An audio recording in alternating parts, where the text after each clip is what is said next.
Hello and welcome again to CTRL+F, the NSI Cyber and Tech Centers podcast. This season, we are bringing you a series of sessions from one of the nation's leading cyber events, the National Cyber Innovation Forum. My name is Andrew McClure, the president of the National Cyber Innovation Forum. And in this episode, we continue a two-part conversation with the president and CEO of the Center for European Policy Analysis, Dr. Alina Polyakova, the acting Principal Deputy CIO of the Department of War, Aaron Bishop, the Chief Information Security Officer of Anduril, Joe McCaffrey, General Counsel at the Department of War, Earl Matthews, and the Vice President for Government at OpenAI, Joseph Larson. Stay tuned for more conversations about how emerging technologies are changing military operations, augmenting the warfighter, and redefining the character of warfare. So let me just kind of pan out a little bit. And I'm going to throw this question out there. I think I would love to hear from the private sector, but also from the department on this. There's a theme, I think, emerging that I alluded to earlier, which is about how do you think about the risk-benefit, right? And I think, Joe, from Anduril, you said, well, we should be thinking about the risk of not deploying versus the risk of deploying, right? That we face greater risk if we fall behind and risk losing the American competitive edge and capability edge when it comes to our ability to fight wars. And certainly we're in a very uncertain global environment. There's conflicts emerging all the time. How do you think about the autonomy question in particular? How do you ensure that we as a country, as a government, can work in those accountability mechanisms, right, into these highly sophisticated models? How do you think about setting those thresholds from the technological side, but also from the side of government, right? Joe, if you want to take that up, and then Earl and Aaron, if you want to chime in, please do. Yeah, I won't bore you with my philosophical belief that artificial intelligence is just intelligence on a different substrate. We're just talking about intelligence on a computer versus intelligence on a biological brain. And whether you agree with that or not doesn't really matter. The point is it's a helpful mental model for how you handle these systems, which is you handle them in the exact same way you handle human-facing systems. You know, the good security today looks like good security looked 5 years ago. You implement good access controls, good encryption, least privilege, and you put guardrails in place, you do some monitoring of these things to make sure that they're not doing anything crazy. You really treat the system, the AI in this case, like they are a human, and you will have good security. And I think there's a lot of fear out there right now with artificial intelligence that's going to kind of take over and take the world. But I think I have a very optimistic take, which is that for the first time ever, defenders are starting to get the upper edge because we have the access to these foundational models. Everybody has the same access. We have information asymmetry. We have access to our source code where we can run these models against them. We can get out of the game of vulnerability management where we're looking at the potential of something being wrong to is this thing exploitable? And if it's exploitable, we can fix it. If it's not, we can move on to the thing that is exploitable. And it's a shift that I think we've never seen before. Yeah. Earl or Joe? Well, I think that we want to, if it's exploitable, then we want to use it to exploit our adversary. We want to hold our adversaries at risk, and we want to do so in a way that's consistent with all applicable laws. So in the department, our baseline standard is the law. We want to use AI, and we want to use AI for all lawful purposes and consistent with all lawful authority. And so, it means that means the law of armed conflict. It means our criminal laws. It means respecting our Fourth Amendment rights as American citizens, but also being aggressively determined to leverage AI to dominate future battle space. Ultimately, the department, we never want a fair fight. We want to dominate any foreign adversary.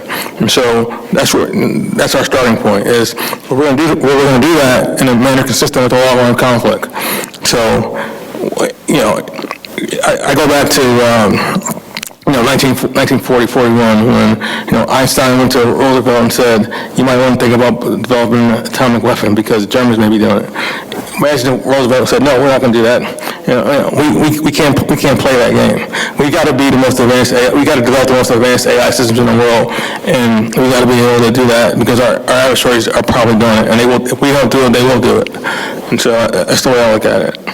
Yeah, please go ahead. Yeah, absolutely. When I look back on the last 20 years or so, I've basically flipped, and you can see in my bio, I've spent about half the time in government in different roles and half the time in industry in different roles.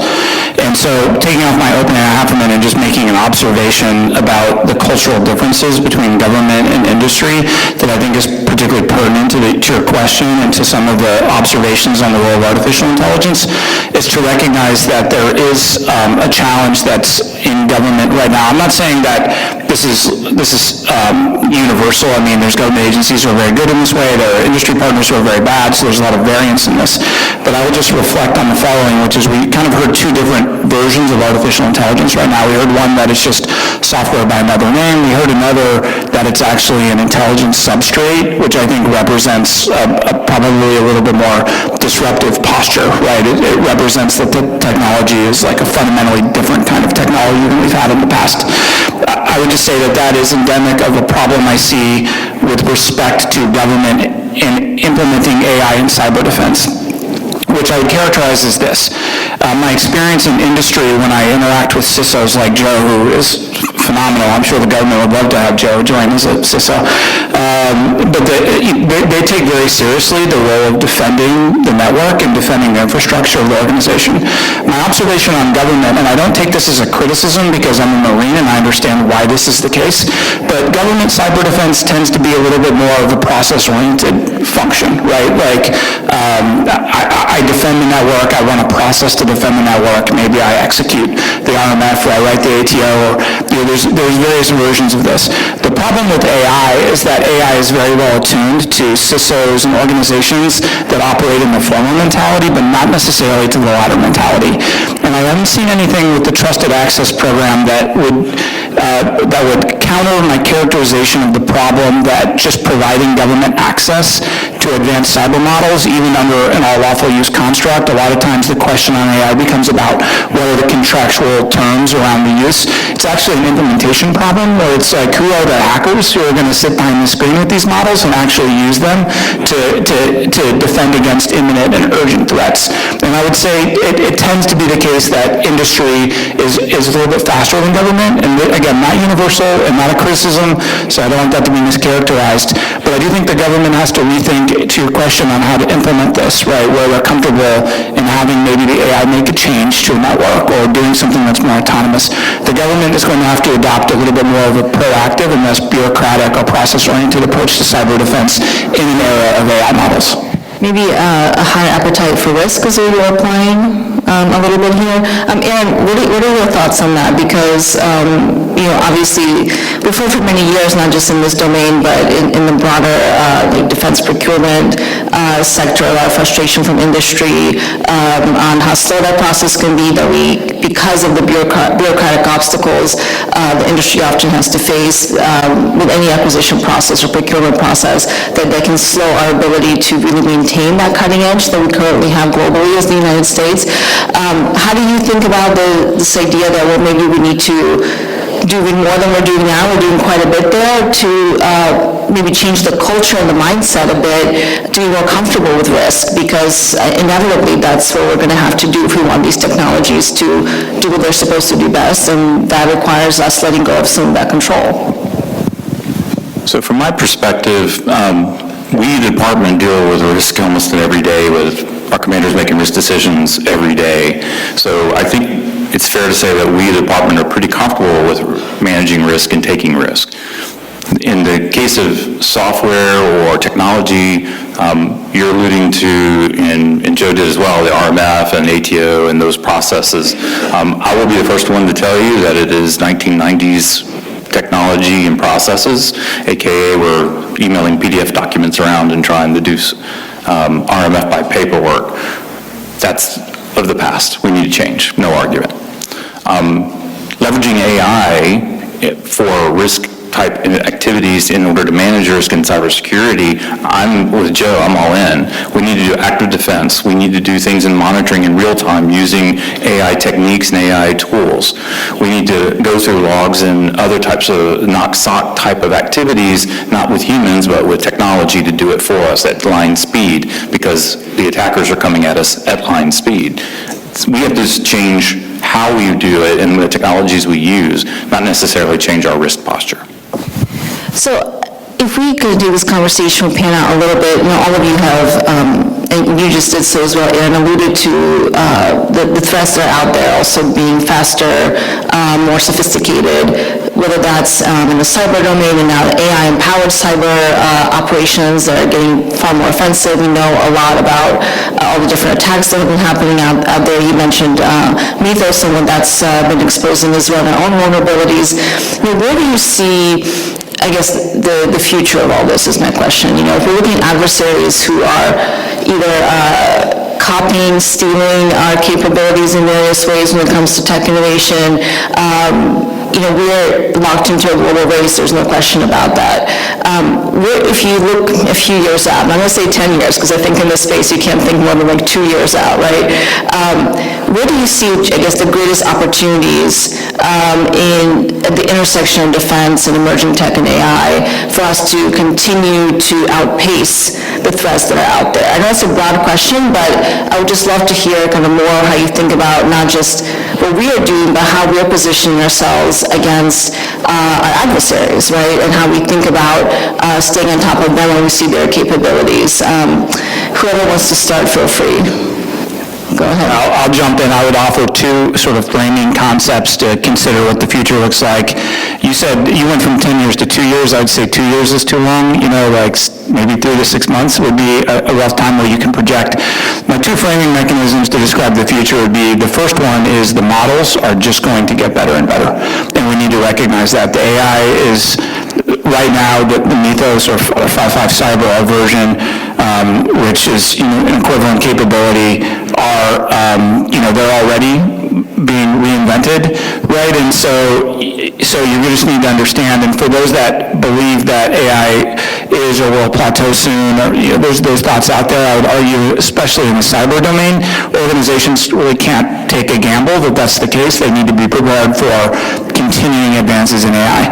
The second framing posture, I would say, to some of the question we've had on risk, is that your adversaries are going to attack your network with AI, which means if you're not using it, you're trying to fight an adversary with one hand tied behind your back. So any organization that has responsibility for defense of a network or defense of their digital infrastructure needs to get comfortable very fast with making an AI part of their toolkit. And I would say it's probably beyond just making it available, but actually thinking in very deep ways about how to make it an integrated, culturally available, and organic part of the way you execute your operations. Earl, I think you want to jump in here. Well, I would say that for the department to succeed in this space, we need close private-public partnerships, close collaboration with industry, and there has to be a symbiotic relationship between industry and the Department of War to advance in the AI space. And we need, these models take a lot of bandwidth. They need space, you need hardware, you need a lot of, you need a lot of infrastructure in order to advance AI. So it's not the model itself. You need to have the stuff that goes along with the model. And so I think the people, luckily, within our government who are involved in this, they understand that, and they are endeavoring to exploit the first mover advantage that we do have. Yeah, Joe, I'd love to bring you into the conversation too. And it's a similar question, but again, because Anduril is such a unique space as a company that has been kind of pushing on the whole idea of autonomous mass for a long time, if I may call it that. When you look out there in the world and you're seeing what's happening in the battlefield and how these capabilities are being deployed both by us but also by adversaries, like if you pictured, the next conflict in a couple of years, right? Not talking about what's happening on the ground now. How does this look from your vantage point? And do you feel that from the ability of the United States to have these powerful private-public partnerships that we are going to be, continue to dominate, continue to have a competitive edge, or what are some of the things you may be worried about? You painted a very optimistic picture earlier, but there are some things you're worried about too. No, I am optimistic. I think it doesn't mean that we can just sit back and do nothing. Like, the time is of the essence. These models are out there, whether we like it or not. We have to take advantage of them. What that means for us is getting humans as quickly out of the things that they aren't very good at doing and replacing them with AI. As a security example, it's things like initial triage for our SOC analysts. Like, there's a tremendous amount of noise out there on the network that historically we have never been able to really look at. And there's probably some signal there, but because of the sheer volume of it, a human can't possibly reason about all of these things, whereas now we can have AI look at all of these little data points and reason about them to see if there's something that's interesting there. And then that puts the human in the position of the AI system being able to flag to them if there's something that a human actually needs to look at. And I think you can abstract that across the board to like the actual warfighting domains, like what are humans good at doing versus what is AI good at doing? Should we have humans in the cockpit? Should we have humans in the loop on logistical systems? And I think that you basically have to run this logic through everything. And the challenge is, of course, this is all rapidly changing. Yeah, and I work a lot on, in my capacity at CIPA, on the global alliance structure, right, and how we also take advantage of capabilities out there that our allies may be developing, providing, and how we work together to ensure that we don't just have the most capable force here in the United States, but that we're able to harness capabilities across a global alliance structure. But it strikes me that's also very difficult to align on this question of how do you align on the appropriate metrics and threshold for when autonomous capabilities no longer require human intervention when they do. And I think, Aaron, this may be in your wheelhouse most clearly. How do you think about those considerations, right, from the Department of War perspective? If we want to lay down a framework or a groundwork, not just for how we think about the future of military force and the future force, but how can we think about it in a more holistic way across the many, many partnerships that we have across the world that make our military the most capable in the world? Well, I think it's clear and easy to say that the Department of War is not going to be involved in crisis, conflict, or God forbid, a true war without our allies and our partners. So we're busy trying to plan out how would we use technologies with our partners and our allies. And in that is AI is part of that journey, is figuring out what do we have to do to protect ourselves, what do we have to do to protect our partners, how do we share data, how do we protect data. Those relationships are important not only in the warfighting sense, but they're also important in the economic and in the world sense. So we as participants in the administration have to think of that as well. Our job is to be prepared and be the lethal force when called upon. We have to be efficient at it, and we have to be very ready. So ready includes AI and being ready with that technology.